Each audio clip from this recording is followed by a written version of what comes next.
Welcome, welcome, welcome. Welcome to Wholesale Hotties, a place where ladies in real estate are talking about real estate. I'm your host and MC for this evening, Sharon Lee Smith, together with my co-host, Donda Molinex. Hey, Donda. Monique Fell. Hi, Monique. How are you? I'm good. Jennifer Stewart. Hey, Jennifer. Hey, long time no see. I know. Girls, it's been forever. We were doing holidays and we did other things going on. It's nice to see you guys. It's nice to be back in a routine again. Yes. Anyway, welcome to the show today. Our guest, Rob, forgive me. How do you say your last name? Anspach. Anspach. Okay, not a ch at the end. It's a K. Anspach. Welcome to the show, Rob. Well, Rob, can you tell us who are you and what do you do? Who am I? Wow. Okay, that's a loaded question. It's a deep subject, Rob. Here you go. I'm a sarcastic guy from Pennsylvania. Nice. Sarcastic marketing company. Language, Rob. No, I'm honored to be here. I've never been on a podcast called Wholesale Hotties, but listen, you're a hottie now. Yeah, it's official. I want to thank Jennifer for inviting me. Yeah, absolutely. If we go back in time 30 years, I started a carpet cleaning business, and that's where I learned my marketing chops. Mm-hmm. I spent 19 years owning that business before I sold it, but over that time, I started Anspach Media in 2001 so I could teach other carpet cleaners what I've learned. Nice. Problem is that as I started teaching these carpet cleaners, and I love the industry. I still write for the industry, but I started graduating towards other industries, law firms, doctors, and they started paying me a lot more money than carpet cleaners. So, I had wrote a book all about social media in 2013, and I never thought at that point that one book would turn into 60 plus over 13 years. Wow. But and it was the simplest social media book you ever read. It just gave people 27 ways to boost their online, abilities on using Facebook at the time. And I had shopped that around to other publishers. Yeah. And a lot of them shot me down because they wanted these thick books. They wanted these technical books. And I like to keep things simple. So I thought, you know what, if they don't want it, I'm going to create my own publishing company and put it out myself. Nice. And within the first 2 months of the book being out, I sold 2,000 copies. Wow. And I thought, wow, I'm on to something. So I started offering the service to other people. But it took a couple years for that to happen. In the meantime, I wrote, being that I was a former carpet cleaner, I wrote a book with another former carpet cleaner out of Winnipeg, Canada, and we wrote the book called Optimize This. And it was all about SEO and your websites and search and from concept to creation to #1 bestseller in 4 countries took 60 days. Wow. And that book put me on the map. And then it was then that people started reaching out. Hey, Rob, help us with our marketing. Help us with this. Help us with that. And, I had this little marketing firm that was doing okay. I mean, I was paying the bills, but the books, made me an authority everywhere. And I thought, wow, this is great. I love writing. I love helping people, but I never knew that it was going to explode the way it did. And so my third book, I loved writing that book, but it was a commercial failure. Well, we're not all perfect. I launched that book the same time my wife and I were going to Italy. And nice. So it didn't get the publicity. It didn't get the love that I needed to put it out there. And it took like 6 years for it to finally make its money back. But that's life, you learn.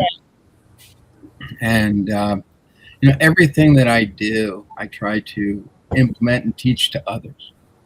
Because, like I said, off screen, I've been a no safety net entrepreneur for 30 years. Wow. Let's have a moment of silence for that. I know. Like, what's that like? Like for me, like I feel like there's no way I can go back to a regular. No. Right? There's just no way. But then at the same time, it's a little scary, right? No, we don't have a safety net. We got it if we're not doing whatever. And the hardest thing for me is not having health insurance bought by someone else. So it's like, hey, we've had kids, we've had accidents, we've had problems. How do I deal? You come up with solutions. And as an entrepreneur, I'm not a very good negotiator like Jennifer. However, I have negotiated hospital bills down to a point where, hey, Rob, you owe $15,000 for this. Oh, okay. Can we negotiate that? And they'll say no. And next thing I know, they're settling for $1,500. Yeah, exactly. Yeah. So there are things you learn as you go through being an entrepreneur that I think a lot of people who work for others never have to deal with. Absolutely. And they don't even think about it. They don't think outside the box because they're in a box all day, every day. And, a lot of the books that I've written or helped others produce, have those stories in it. They share my experiences where they help others tell their stories. Because,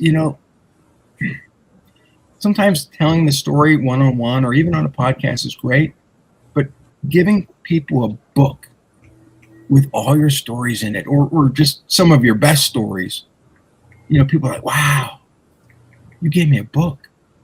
Now you're the authority. Yeah. And they want to hire you regardless of who else is in the lineup. Yeah. Right. Yeah. And not just any story, right? Stories that teach a lesson that help them grow in their journey, in their path, in their business or whatever. Yeah.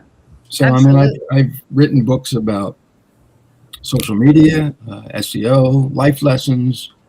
A couple of the books that I wrote last year, Marketing the Magic, was all about Disney World, how entrepreneurs can learn from Disney.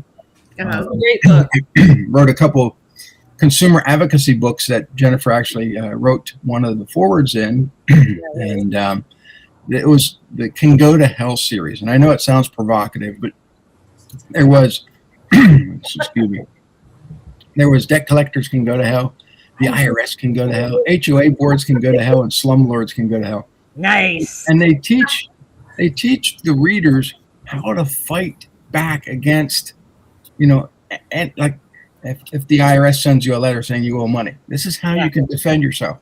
And so in the back of the book, there's template letters that they can use, to fight their cause.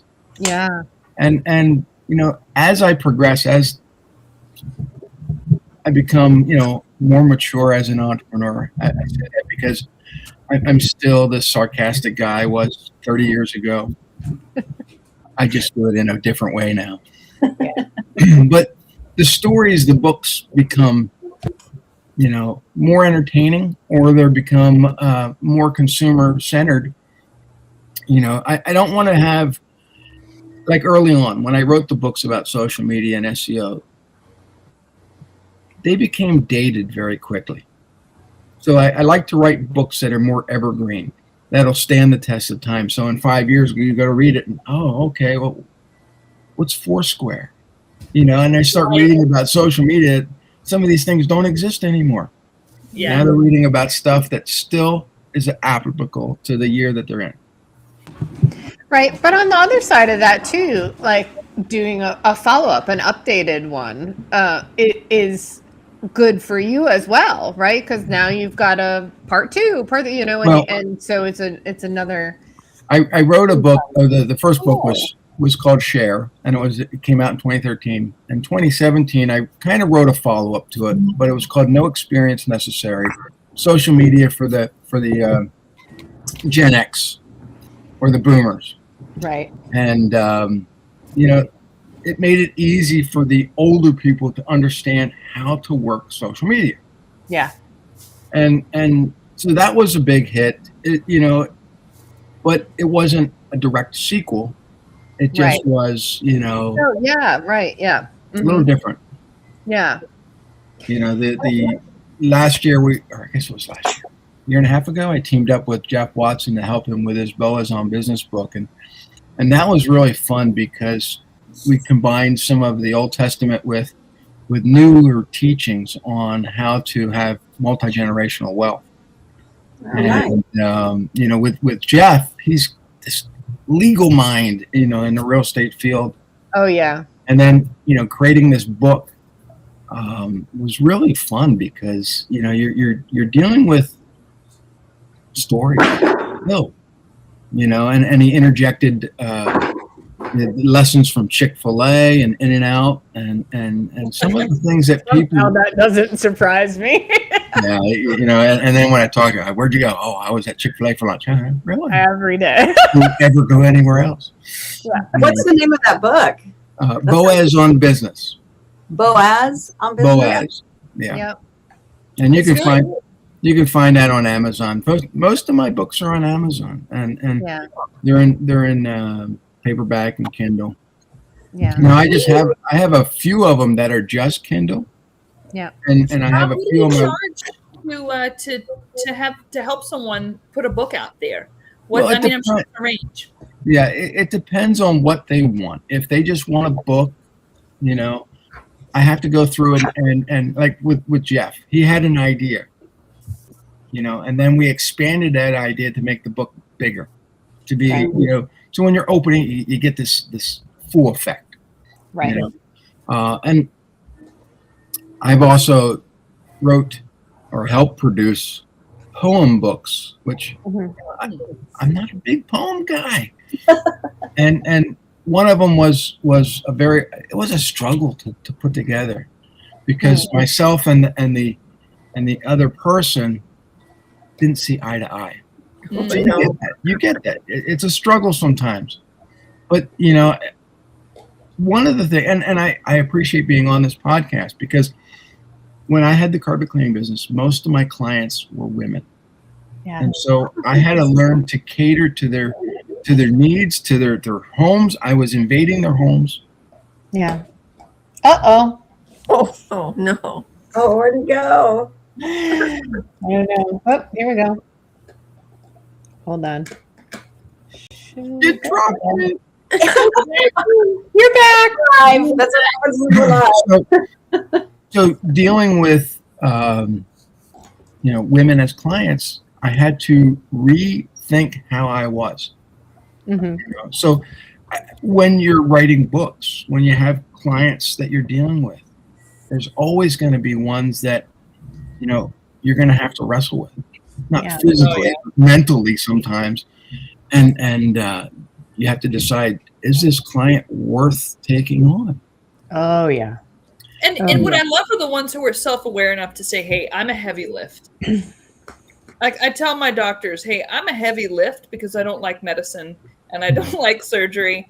So unless it's sleep or food or exercise, I'm probably not going to do it, right? Have you ever had clients, Rob, who said, hey, I'm a heavy lift, Rob. Can you lift me anyways?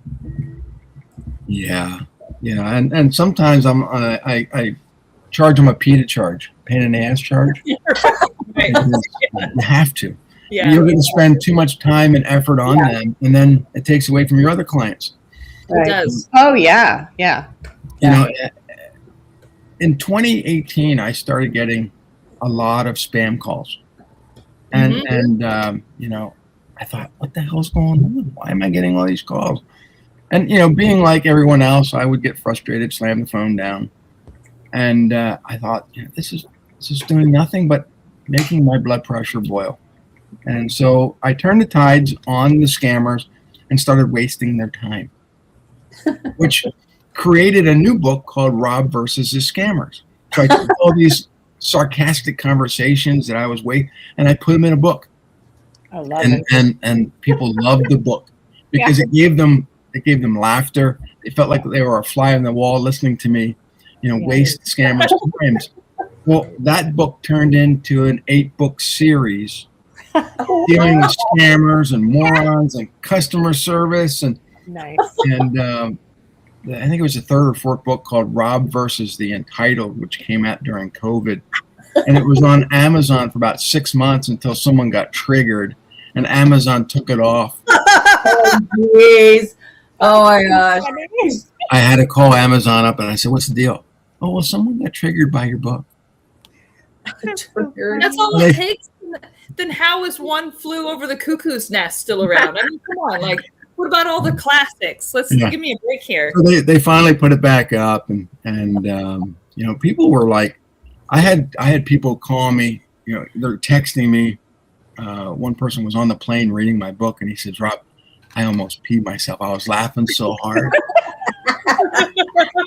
And I thought, this is great. I have a lot of books that are serious and a lot of books that are educational and a lot of books that I wanted a series that was entertaining. Yeah. And so all they're doing was reading the transcripts from these conversations that I'm having with people. And some I'm just wasting scammers' times. And it's funny because now I haven't answered my phone probably in about a year. Oh, wow. I came back from France last year. We took my mother-in-law, who turned 80, to France for 2 weeks. Nice. And I didn't have my phone on because I didn't want to get the long-distance calls. I came back. I stopped answering my phones. Well, what's nice now is Apple's got the thing that screens all the calls. It does, yeah. Well, the other day it said I had 71 missed calls. They're all spam. Wow. And so they're all calling now because they use my playbook against me. Oh, we're going to just call this guy and waste his time. Good luck. I'm not going to answer now. But, I think everything that we need to do as entrepreneurs is either educate, entertain, or have some emotional feeling behind it that people want to keep coming back. So it's, I don't think any of us, yes, we all do different things, but we're all really in the people business. Yeah. Well said. And so in my coaching company, my whole thing, my philosophy is friends first, clients second. So if you come to me and, hey, Rob, I know I'm not going to do business with you right now, but can we just have a beer? Can we just, sit down and talk? Can we? And I don't care if they call me at 1 o'clock in the morning. They're my friend. And so when I treat them as a friend first, a lot of these clients who decide, hey, Rob, you're too expensive. I'm going to go somewhere else. Okay, fine. 6 months later, they're coming back to me. And I can't say, I told you so. I got to say, you got to bring them back, let them come in as a friend because that's the only way to do business. Absolutely. Absolutely. So, yeah, it's been fun. I mean, it's 30 years of storytelling, 30 years of dealing with people. You either say, I'm a people person, or you say, I'm all peopled out for today. Yeah. And I like to go to Disney World every year to decompress because that's my happy place. That's where I learn, sometimes it's too many people, but I find places to hide. I find places to go, ride rides, but that's where I learn probably more marketing than anybody will ever realize. Yeah. And I think everybody, needs that happy place where they escape to. Yeah. Well said. Rob, one thing that really impresses me about you is the way that you have helped me with my clients over the years. And the way that any grievance I've ever had, no matter the business, because Monique, you have a business separate from real estate.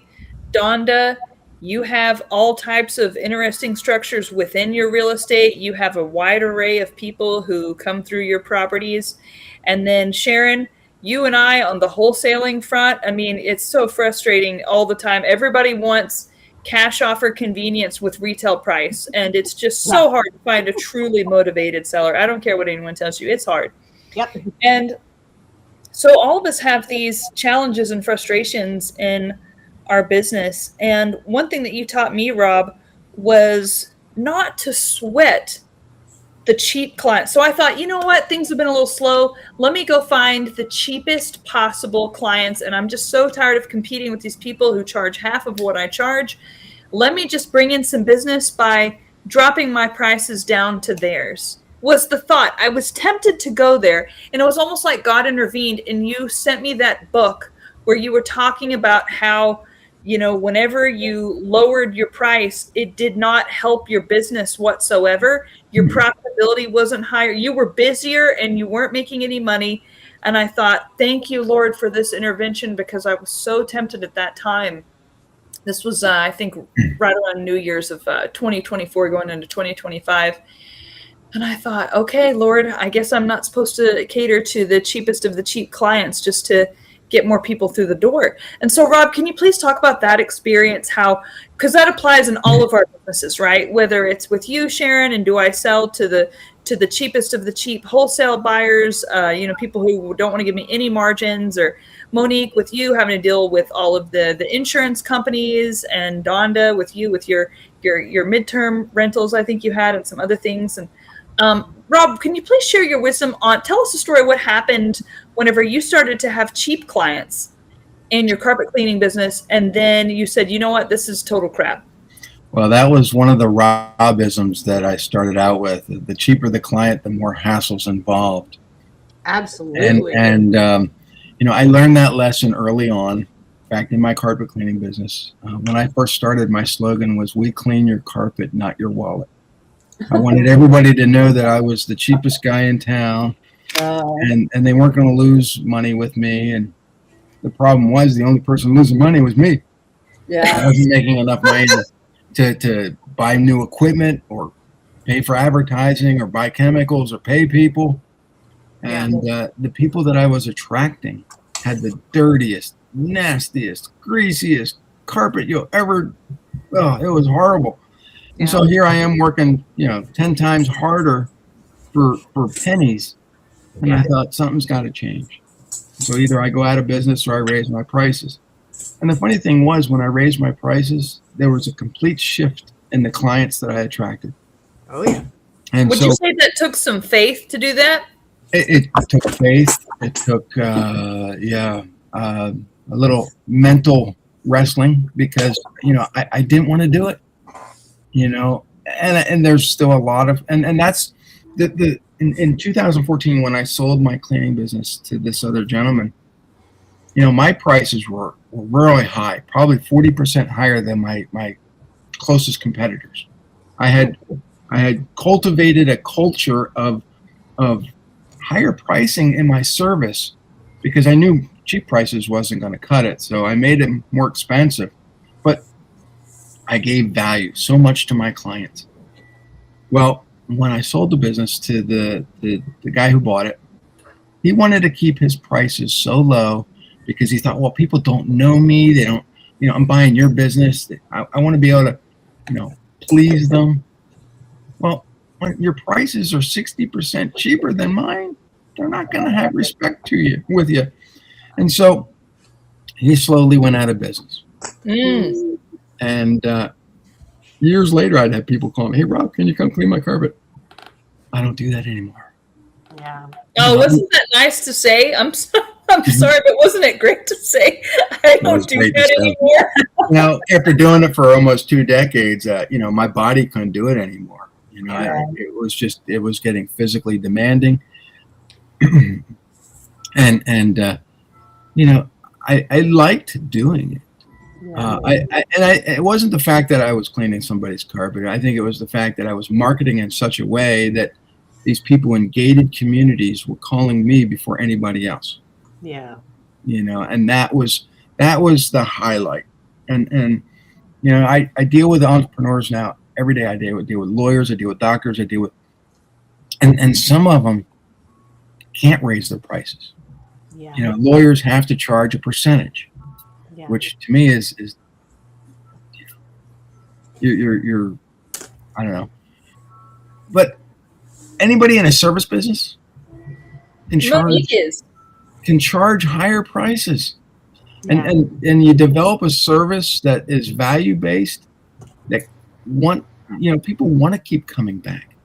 Yeah. And then I go back to Disney because no matter how many times Disney raises their prices on tickets or resorts, the same families continue to go back year after year after year, and they love it and they praise it, and they're getting their friends and they're all going back. So here, if Disney can get thousands of dollars out of your wallet, why isn't that you can't get it from a customer down the street? Yeah. That is such a great mind-opening statement, because I like to think that we offer something more utilitarian than Disney does. I mean, Disney offers fantasy, which is fantastic. We all need fantasy time, but all of our businesses are extremely practical. So if our businesses are practical and they put roofs over people's head, or they find deals, help your business. If a fantasy place is completely unnecessary from a survival standpoint can do it, then those of us with more practical businesses should hypothetically be able to do it too. But it's not just about fantasy. It's about, what experience are you going to get from it? Right. What experience are your customers going to achieve using your service versus somebody else? Right. And for me, it's always, I've always gone above and beyond. Yeah, maybe, on the internet, I look like this curmudgeon. Maybe I'm this sarcastic guy. Maybe I'm an asshole. The thing is that they know I got their back. And so it's the image that you project. And some of the times I do it on purpose because I want to get rid of the pain in the ass clients right off the bat. Oh yeah. And so it's you have to attract the right clients into your circle. Yep. And once they're there, they will open your wallet or open their wallets to you, and it's like, wow, I didn't even really do much. Well, you think you don't really do much, but your customers see you doing all kinds of things for them. Absolutely. There's a mutual respect involved, and people appreciate that. Mm-hmm. And yeah, absolutely. I agree. Well, you can go over and above service-wise too, depending on, so you can take care of them. Back in the day, it used to be service first. It's not always been like that. In the years, it's kind of been watered down, but I think people appreciate that and want that, and it has been coming back a little bit compared to what it used to be. But being able to get that service, for instance, we do water damage, and we've got the bottom feeder insurance companies that don't want to pay anything, and then we got the high-end Chubb and Pure who will do everything for their clients. And those are such nice people to work with, because now we get to take care of the client the way that they are willing to take care of them versus an insurance company that wants, no, don't do this and don't do that. It's like, that's not taking care of the client. Right. That's not making sure your client's house is pristine and put back the way it was before the water damage. Well, and also, with every service, I think there's communication involved. You have to stay in constant communication with your client. When I had the cleaning business. That's a good lesson. When I had the cleaning business, I would send them a what I called kind of a pre-sales letter. It told them what to expect, how to move their furniture. I added some coupon. Hey, while we're here, here's some extra coupons if you want, upholstery cleaning or area rug cleaning or all this other, and it would take our average sale up higher. You upsell. You were doing upsell. My technician was already there. Yeah. And so they appreciated that because they felt like they were saving some money. Yeah. And then I followed it up. Sent them a postcard, sent them a newsletter, sent them a reminder. And so the average client used to maybe get their stuff cleaned every 3 years, was now getting it cleaned every 6 months. Absolutely. Oh my gosh, that's so impactful, and people don't even realize it. Right. That constant communication, that follow up, that the number of touches that you interact with your client, with your customer. And and with you doing real estate, how can you make it different? How can you make it unique? How can you make it better than what your competitors are doing? Yeah. Yes, you all have their numbers, and you could probably text them and say, how you doing? Or you could leave a video message, or you could do a follow-up, or you can send them brownies, or you could, there's so many things you can do. There's great touches. Rob thinks of things that are so creative. I would never think of brownies for my clients. You send me brownies and I'm there. I would be so touched if someone sent me brownies, and I don't even tolerate caffeine well, so I have to keep my chocolate consumption to a minimum. But I love the taste of brownies. Like, that's so thoughtful. It's and it's those little touches because they're not expecting it. Or you send them a book. Yeah, you send them something, but it's those things that make you stand out and make them remember you the next time they need something in that genre, in that category. One of the things that we did also in the cleaning business, I would give them a bottle of spotter with lifetime refills. Yep. And so they would come back to me, or they would call, hey, the next time you're cleaning, bring another bottle. Okay. And, so that they're in control of their little spots, because I constantly didn't like cleaning just a spot. You're going to have me come out there and it's like, is this all you got? No, just call me next time. So it was, you give them a little bit of control that they can deal with on themselves, but they're still going to call you. Yeah. So it's, but nowadays I think we've gotten away from the phone. We've gotten away from calling. We've gotten away from sending postcards. I don't know. And talk to me about that a little bit. Like, what are your thoughts on the AI wave? Right now, there's so much where there's AI conversational robots that are cold calling and carrying on a whole conversation. And like, it really does, you're right, take that personal touch out of the interaction with the people. So what's your thoughts on that? I think real voices matter. I do too. And as I was telling Jennifer, she was on my podcast earlier, and that real voice, you can tell. Oh yeah. You can tell about a tone, an inflection, a pause. AI doesn't do that. That's right. When you're talking to, whether it be a senior, whether it be someone that wants to buy a property, whether it be whoever it is, you can tell. Phones make it these are the greatest lie detector tests ever. Because if I'm talking to somebody, I know if it's an AI.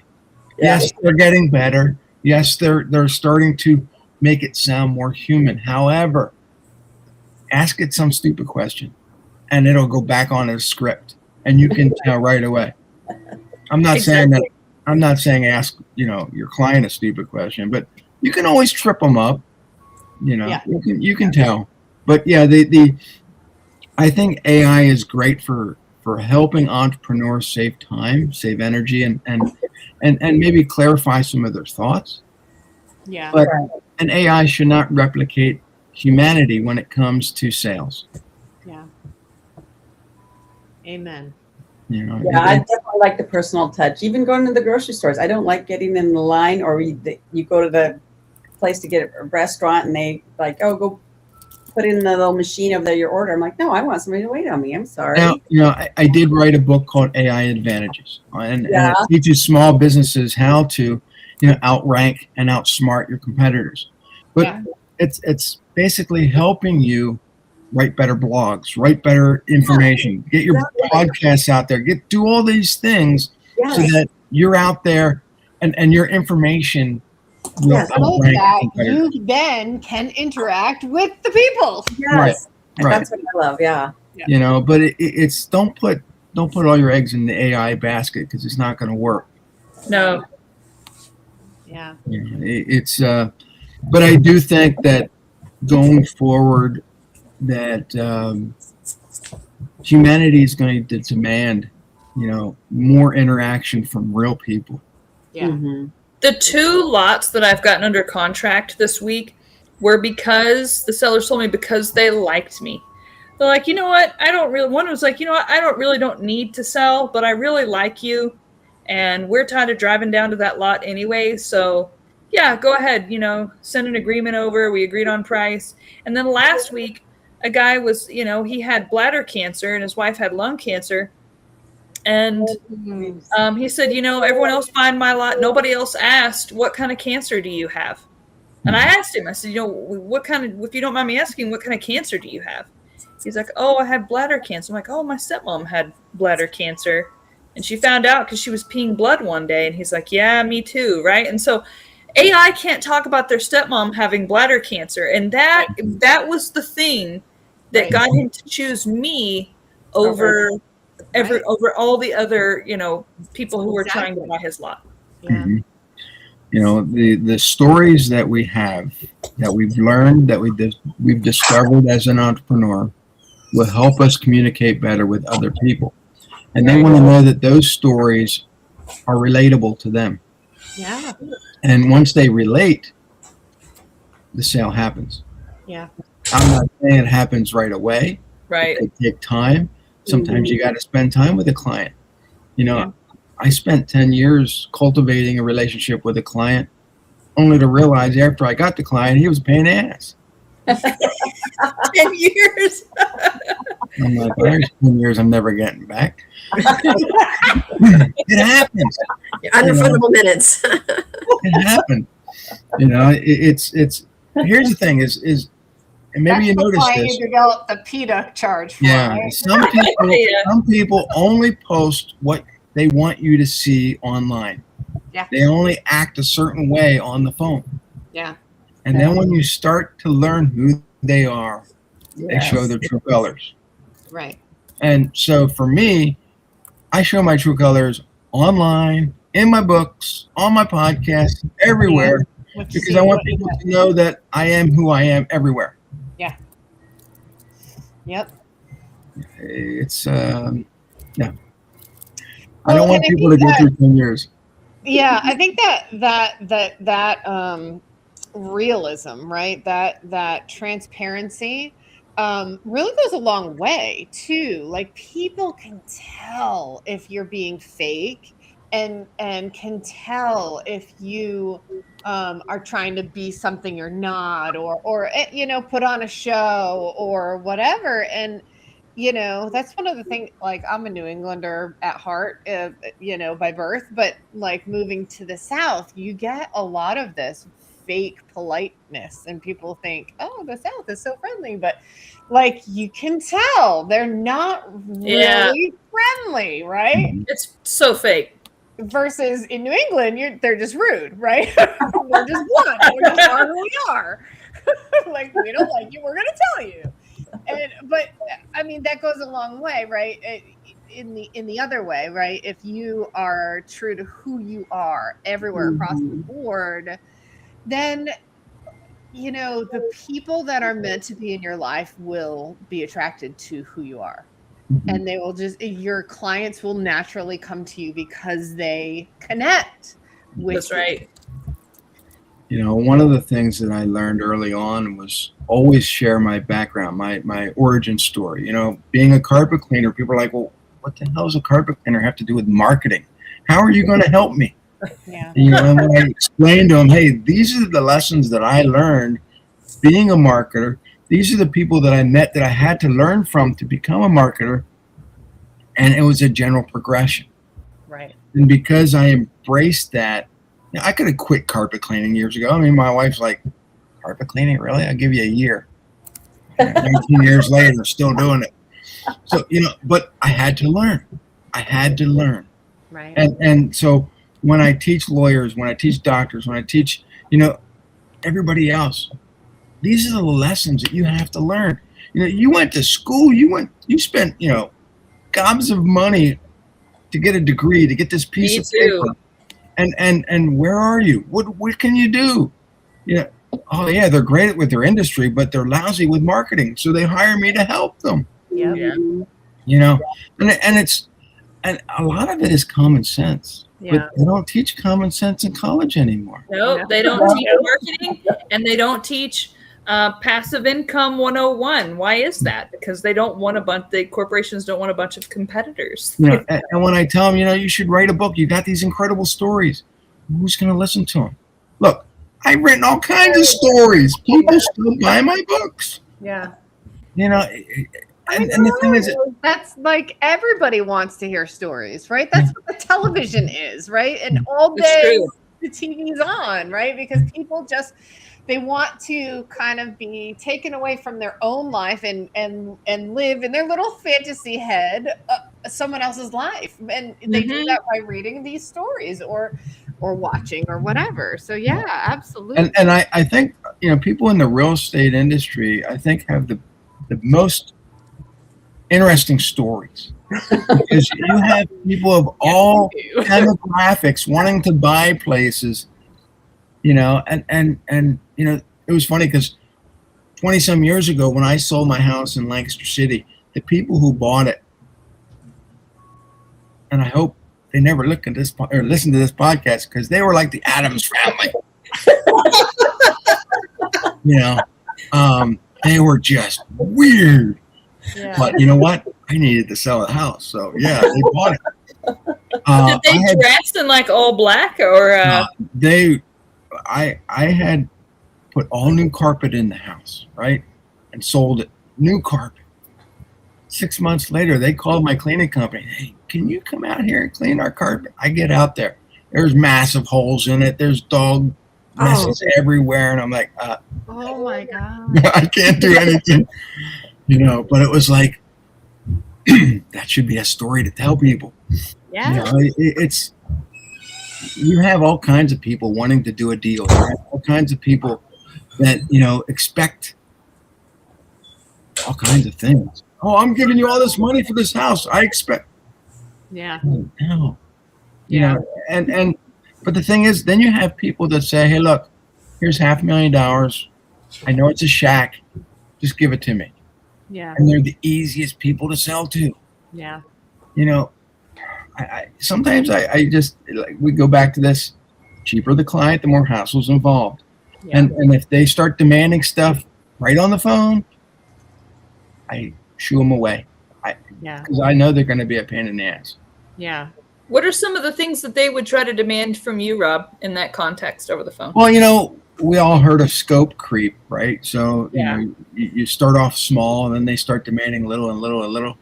A lot of these people would just come right out of the gate and say, hey, look, I want a stallion. You're going to be cleaning I want this and I want that. And I'm like, oh, can you clean my Bentley too? And I'm like, I'm only charging like $50.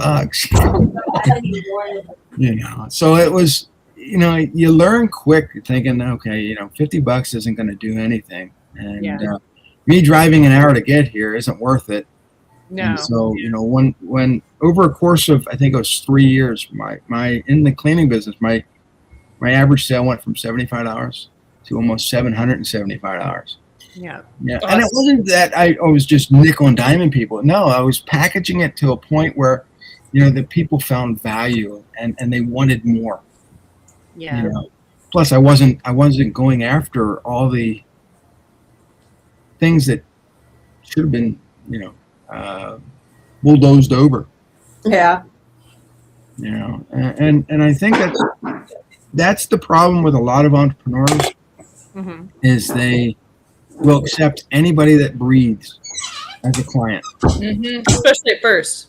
Yeah, they're desperate for their deals. Yeah. And they admit to clients, oh, I'm new in business, so beat me up. Yeah.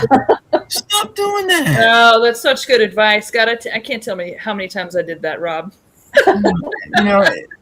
They're coming to you because they feel that you're the expert. Why you gotta, tell people, oh, you're new at it. Yeah. Yeah, because then they treat you like you're new. And so that's true for people who are serial entrepreneurs. If you're new in something, Rob, I think next time I try something new, which is inevitable if I live to a long natural age, I'm not going to tell people that I'm new, because that's whenever I get the crappy leads. the crappy clients, the them picking on your insecurities. And remember how we talked about earlier the refunds, the credit card refunds? Yeah. Now, What I explained to Jennifer is one of the things that I institutionalized over the last year was stop using credit cards or stop accepting credit cards for new clients. For first 90 days, they have to pay up front. And it's a big upfront, but so they usually ACH it, they bank wire it to me. They got to have skin in the game, because we build their foundation, their whole marketing foundation within that first 30 days, or 90 days. But in that 30 days, they want instant satisfaction. Oh, Rob, people aren't calling. We're not making the money. We're going to cancel. And then they back charge their credit card. Right. No way. I got your money. Forget it. No, you already bank wired it to me and it doesn't get reversed. So we're going to continue the 90 days and then we'll go to the credit card route if that works for you. And most of my clients all switched to bank wire. Yeah. It was like, good job. Yeah. And the thing is that you got to raise your prices. If you're out there coaching people and doing something, then make it worth your while to coach them. Yeah. Yes, you have to. You're going to end up resenting them. Ask us how we know. I think Sharon was coaching folks for free, which is amazing. I was like amazed at that. Yeah, and that's what happened is I got burnt out completely, right? So there's a way to do free and make money. So it was free with the caveat that they did the acquisition stuff. I taught them on that side of things, and then I got to dispo those deals. Yeah. So what would happen is, they would come and they would learn all they can and then vanish. And and I find out they're getting deals and selling them on their own, or they would give up. And so now I've poured all this time and energy into somebody that just got frustrated and gave up, or those type of things. And it got you got burned out. And so I totally pivoted into if you want me to dispo, I'll dispo for you, but you're paying for my coaching. That's it. Right.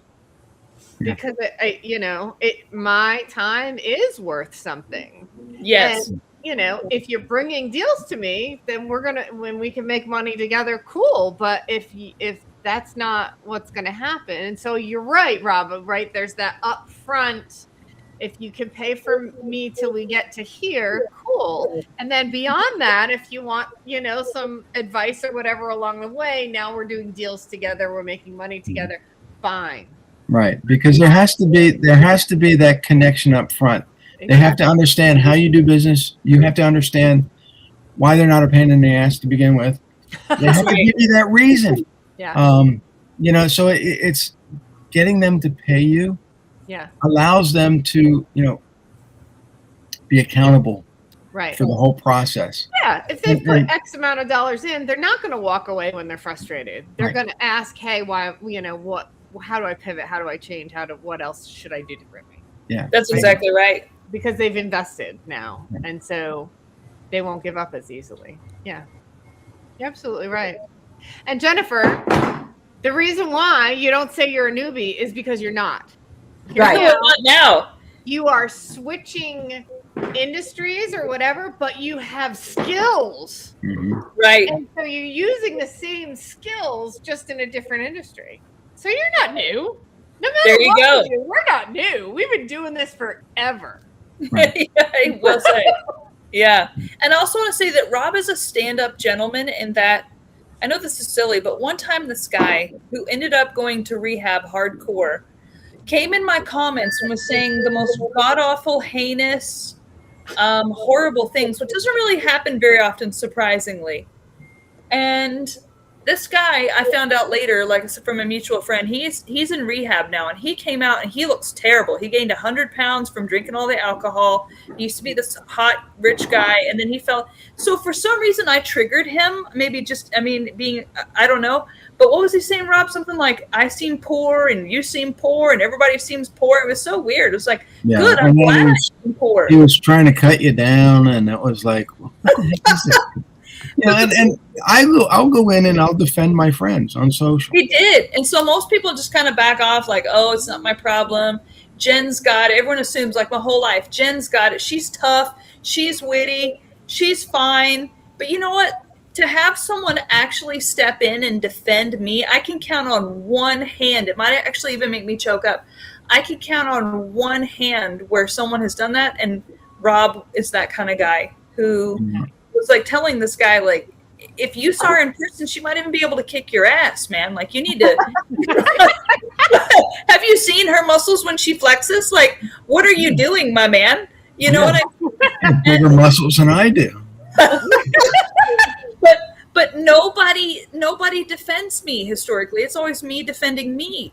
Yeah. And so I don't know if you ladies can relate to that, being just tough women that everyone assumes you've got it, and to have, I'll even just say, a man step in.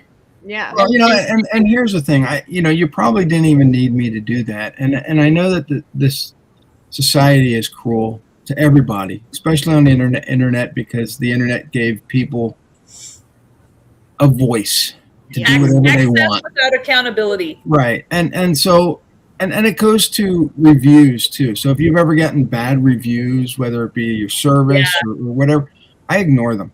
I really do, because you can get 100 positive reviews, but that one negative review is going to affect your day. And it's like, why?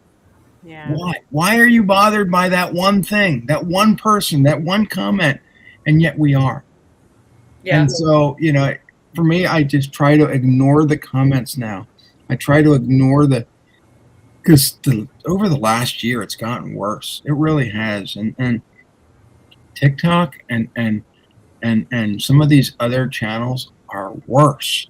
Yeah. Threads, I don't even try to get on Threads anymore because it's like negative.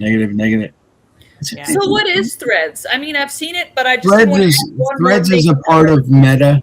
So you got Facebook, you got Instagram, you got Threads. It's kind of like a Meta's response to X and Twitter. Yeah, it's so you see a lot of negative comments, especially on Reddit and some of the. If you can ignore those comments, kind of have thicker skin.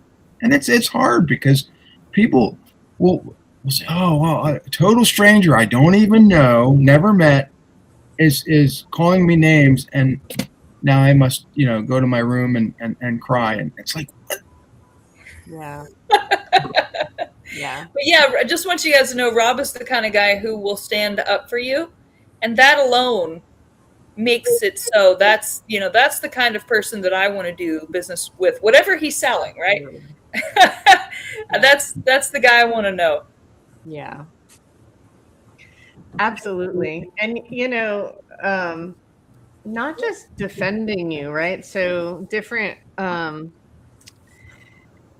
I think so many times I come across people that just expect you to be able to handle it, right? They believe in your capabilities, I suppose. And so it's not just that people won't defend you, but people don't help you either. Right.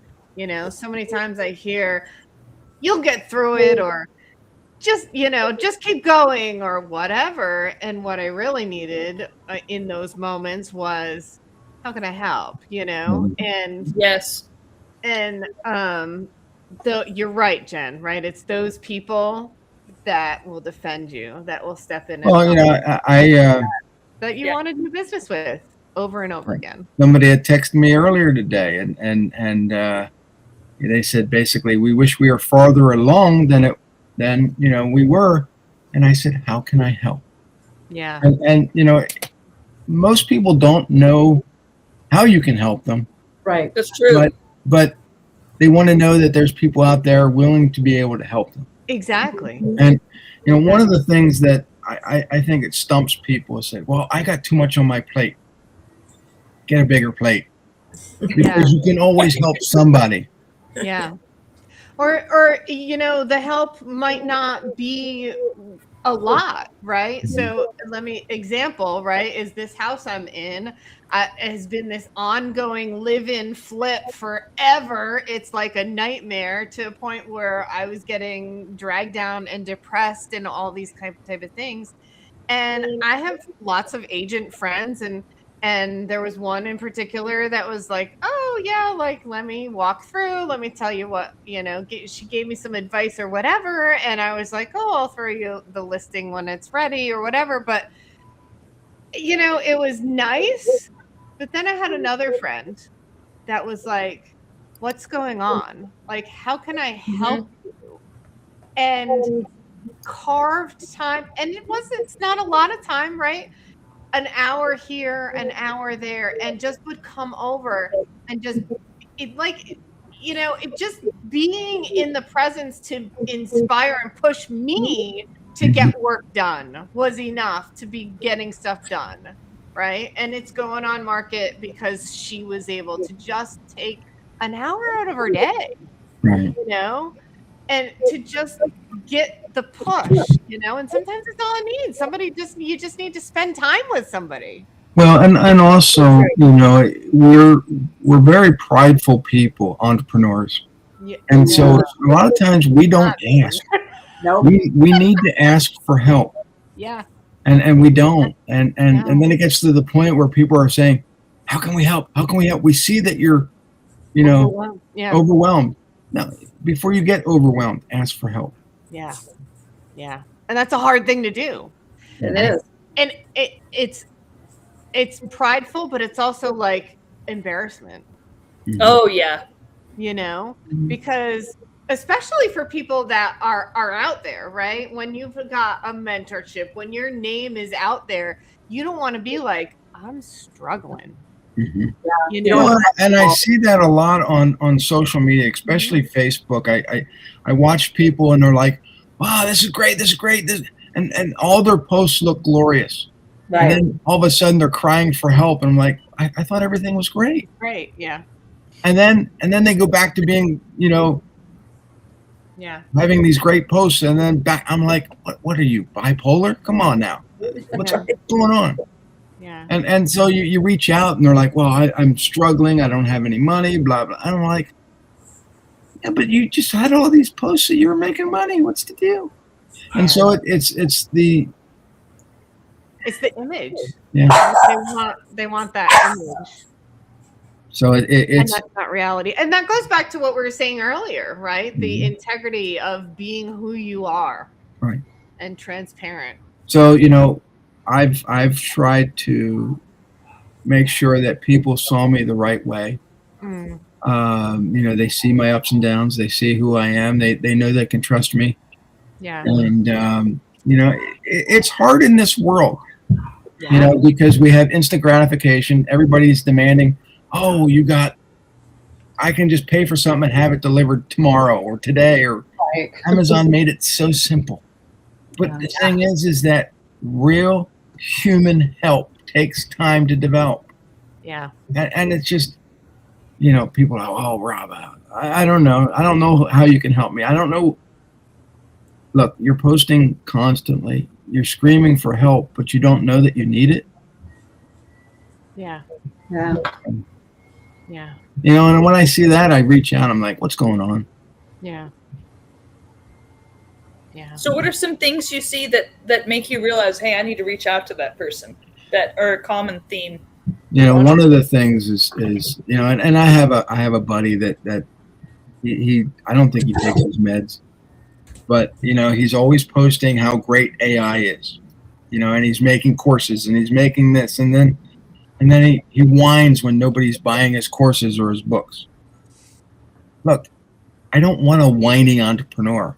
I want someone who's going to stand up and say, look, this is why you need this product.